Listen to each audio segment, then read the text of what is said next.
I want to start by getting into, of course, the only thing on my mind right now, Manchester United up against Tottenham next week. I'm in work on Thursday morning. I'm wondering how I'm going to feel or whether I'm even going to come in or not. But winless in 8 Premier League games now, Ben. Ruben Amorim says he's embarrassed by the Premier League record. What have you made of his start at Old Trafford? Well, if I, as a Charlton fan, can be here talking about Crystal Palace winning the FA Cup, I think you can make it in. Yeah. Look, I think it's a really tough one, isn't it? Manchester United, Ruben Amorim.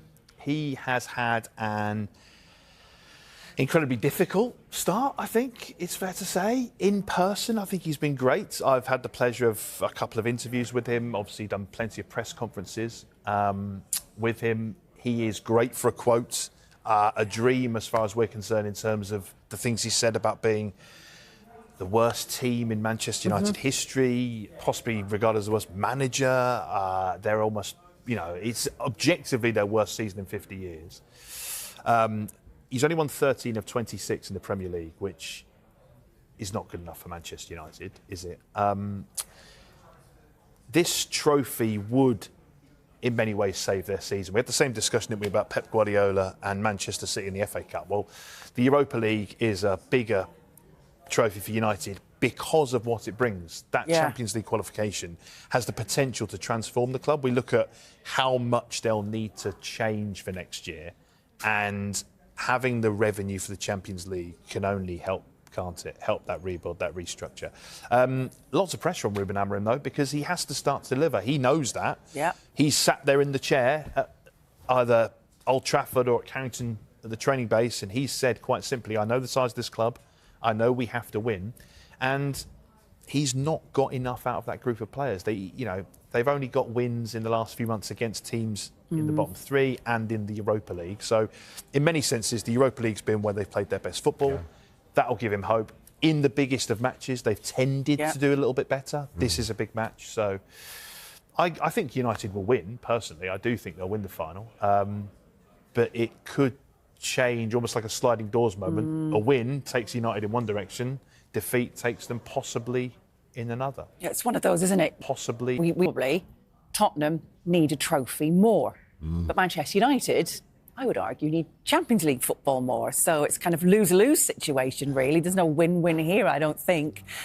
But are they prepared enough to play both Champions League and Premier League football and compete in both next season? Because Ruben Amorim, Ben, he's not even sure himself. No, well, they're not. And he knows that. I mean, he's said simply that they're not good enough many times because he's seeing what he's got to work with. He has now tested the players in a number of different environments, whether that is a game they should win, a game against a big club, a high-pressure game in Europe, a cup competition. He's seen what this squad is capable of, certainly playing in his system. He's seen who is suitable for his system. He has tried pretty much every player in the squad at various times. I mean, he's had to, and he's had injuries. They've been obviously very disruptive for him as well. He's tried some youngsters who he has, I think, cherry-picked to play specifically in positions where they maybe don't have the cover. I'm thinking of maybe Harry Amas coming in, for example, on the left, that kind of wing-back role, which is so crucial to his system, isn't it? If they do get in the Champions League, they'll need to recruit. There's no doubt about it. I mean, all the way through the team, really. I mean, we always talk about the spine. They haven't scored enough goals. So is a goal scorer their priority? Can they afford to get in a number 9 and one of those number 10 players? Possibly not. So where do you put your money there? Probably a central midfielder to take the load off of Kobe Mainoo and maybe replace Casemiro. Those wing-back areas are potentially vulnerable, and then maybe a centre-half as well. I mean, it's a huge potential rebuild for a club that, as we know, has consistently been making cuts across all departments to try and save money. The owner saying that they would have gone bust if they'd not taken the measures they had to restructure. It's a tricky situation. It really is. Listen, Martin Samuel in the Sunday Times today, he actually believes that whatever happens in the Europa League final, they've got to stay with Ruben Amorim. And he says, despite all the points differentials, all the points that are trending downwards and all of the statistics, he says that look at this. Look at the pull quote at the bottom of the screen. If he went, those who put him in that position would need to go too. And here's why. He says, when they came knocking, he said at that point, I would rather come at the end of the season, not now. He said, I'd rather come when I could get my own players in, play the way that I want to play, rather than now with players that are totally unsuited to the style of football that enabled me to dominate Portuguese football. And what was said to him at the time was, if you don't come now, then we're going to get someone else and the opportunity might not come again. So it's got to be now. And now he's gone there, it's all gone very badly. Now you can maybe use the counter argument, well, why didn't he just play? And to be fair, Martin does, why didn't he just play with a system that would have suited the players? But the bottom line is that if you look at where the club are right now, if you look at the decision making at Manchester United, in Martin's view, which has seen Dan Ashworth come in and then leave, which before him had seen Eric Ten Hag continued with after winning the FA Cup and backed in the summer with a pile of players and a pile of money that suddenly was all rendered useless when Ten Hag was sacked and Amorim was basically handed players that were not suited to the way that he wanted to play.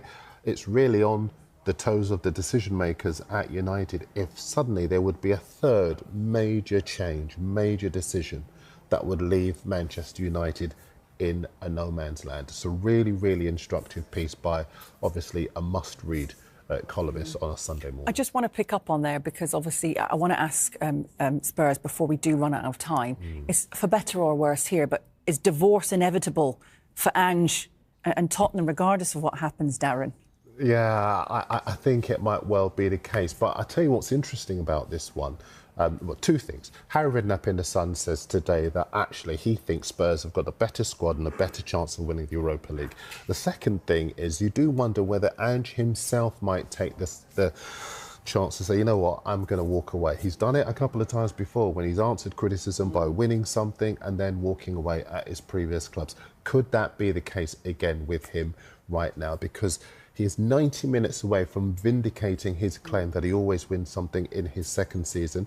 He's been open about the fact that he's been fighting a losing battle himself, trying to answer his critics. Now he's got the chance to do that. And what a mic drop it would be if he were to win the Europa League, get Tottenham into the Champions League, and then say, you know what, thanks, I'm off.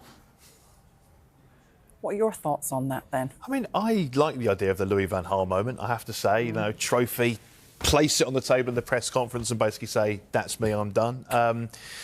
Thanks, mate. I've got an element of sympathy for Ange Postecoglou. They have been ripped apart by injuries. Think about how they started the season. You know, he's proved that when he gets his team playing in the right way and he's got all his players fit, they can be a match for anyone.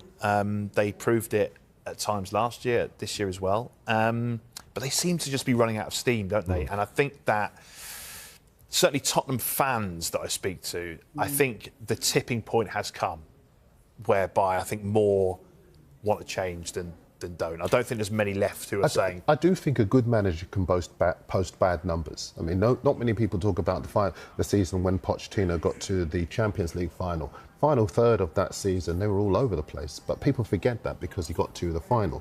And I think with Spurs, if they were to win this thing, you're never going to forget the numbers, obviously, and the number of matches that have been lost in the domestic season, because it has been four. There's no way that you can get away from it. But as you say, there have been horrific injuries. They've been ripped apart. Morale has really taken a bit of a hit. I feel a lot of sympathy with him. Right, let's talk Kulusevski. How big a loss is he going into this game, Darren? Well, he's a huge loss because he can make goals, he can take goals. He has played centrally for a time at Spurs where he's been particularly effective. And, you know, he's an experienced player who they can call on in the big moments. But obviously not having him for this game is going to be a huge miss. Listen, Mikey Moore's a very talented young man, and you know there are a number of players who can stand in for him. But I think, as far as Postecoglou is concerned, he would love to have had Kulusevski. He'd have been terrific in a match like this. He was one of their better players, wasn't he? He was one of the players that really stepped up when they were struggling earlier in the season. all eyes on Heung-Min Son. Can he get fit and can he rediscover just part of what he used to bring? Because he could be potentially a difference maker. Yeah, absolutely. Well, yeah, Spurs have beaten United 3 times already this season. Will it be a fourth? Will it be the first silverware in a long time?